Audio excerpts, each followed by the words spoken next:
Theorem 6.5 देखो, if one angle of a triangle is equal to the other angle of another triangle means, अब आपको and the sides including these angles are proportional then the two triangles are similar.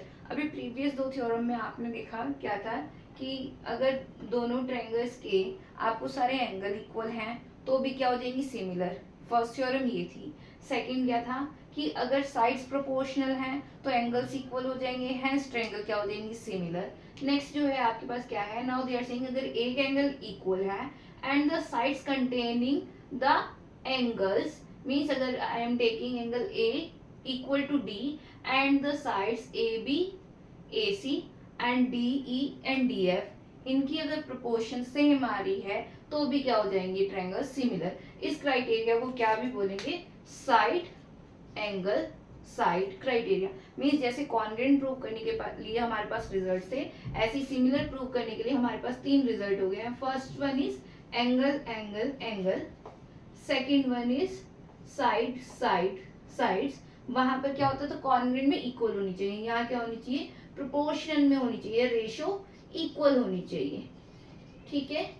And the third one is side angle side criteria भी बोल सकते हैं, क्या, angle equal होना चाहिए और साइड जो उसको कंटेन कर रही हैं उनकी रेशियो सेम होनी चाहिए। And also one more thing, angle angle angle is also known as only angle angle, means अगर दो एंगल्स भी इक्वल प्रूव कर दें तो थर्ड वन तो ऑटोमेटिकली इक्वल हो जाएगा by angle sum property. You know कि ट्रायंगल की जो एंगल्स का सम होता है वो 180 होता है। If I am saying A equal to D, B equal to E, तो इसका भी तो सम 180 है, इसका भी सम 180 है, तो जो रिमेनिंग होगा उस सम प्रॉपर्टी से वो भी तो सेम ही आएगा। मींस अगर इन दो की वैल्यू फिक्स है, सपोज 50 एंड 70, 50 एंड 70, तो रिमेनिंग भी दोनों का क्या हो जाएगा, 60 60।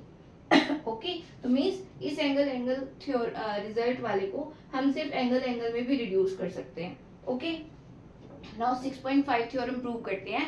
ये मींस ये वाला क्राइटेरिया प्रूव कर रहे हैं, कौन सा, साइड एंगल साइड। तो इसमें गिवन क्या है हमारे पास कि दो एंगल्स इक्वल है, suppose we have two triangles A B C and D E F. तो सबसे पहले गिवन लिख रहे हैं। गिवन पार्ट क्या है कि अगर आप एंगल ए और डी इक्वल ले रहे हो और ये ratio A B by D E, A C by D F हमारे पास क्या है, इक्वल, तो हमें प्रूव करना है ये दोनों ट्रायंगल्स क्या हो जाएंगी, सिमिलर। देखो अगेन, अगर मैं ये रेशो सपोज क्या मान रही हूँ, लेस देन 1 है, मींस मेरा जो डीई है वो ग्रेटर है ए बी से, तो मैं क्या कर रही हूँ, अगेन डीई पे पॉइंट कट कर रही हूँ, पी मार्क कर रही हूँ such that A B equal to D P. ये देखो, cut D P and D Q such that D P equals to A B and D Q equals to A C. अब देखो ये point cut करने से now can I say that मेरे पास given ये है A B by D E equals to A C by D F. अब A B की वैल्यू डी पी लिख दे, D P by D E equals to D Q by D F. Then by BPT theorem can we say that P Q is parallel to E F. यही result हमने read किया था BPT theorem से कि अगर ये ratio same आती है तो लाइंस क्या हो जाती हैं, पैरेलल।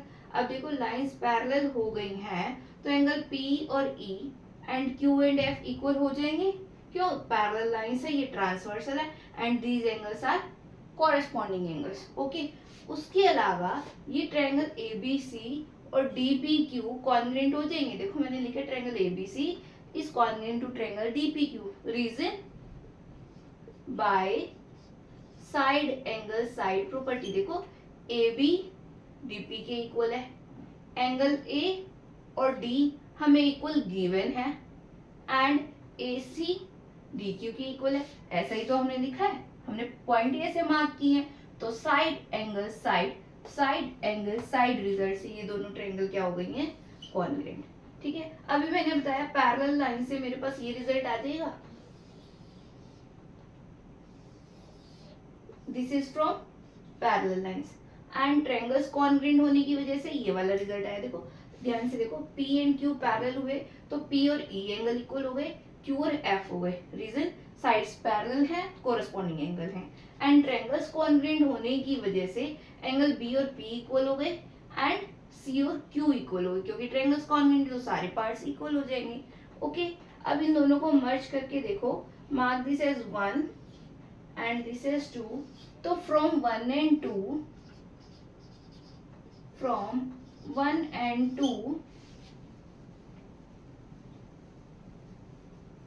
देखो पी बी के इक्वल, पी ई के इक्वल, तो क्या आ जाएगा, बी किसके इक्वल, ई के, क्यू सी के इक्वल एंड क्यू एफ के इक्वल, तो क्या आ जाएगा, सी इक्वल टू एफ। अब देखो ये हमने प्रूव कर दिया, ये गिवन था, तो इन दोनों ट्रायंगल्स के कॉरेस्पॉन्डिंग तीनों एंगल इक्वल हो गए।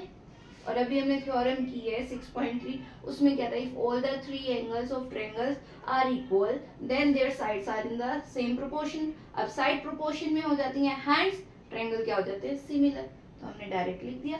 जब ये हमने दोनों को मर्ज किया from 1 and 2, we can say that triangle ABC is similar to triangle BEF। ये आपको प्रूव करना था। ओके, थ्योरम तीनों हो गई हैं, 3 रिजल्ट हो गए हैं आपके पास। क्या कि अगर एंगल सेम है तो भी क्या होती है, triangle similar. Second, sides proportion में है तो भी क्या होती है, ट्रायंगल सिमिलर। थर्ड, एक एंगल इक्वल है and side containing the angles proportion में है, जिसे साइड एंगल साइड बोल रहे हैं, तो भी क्या होती हैं, ट्रायंगल्स सिमिलर। ओके।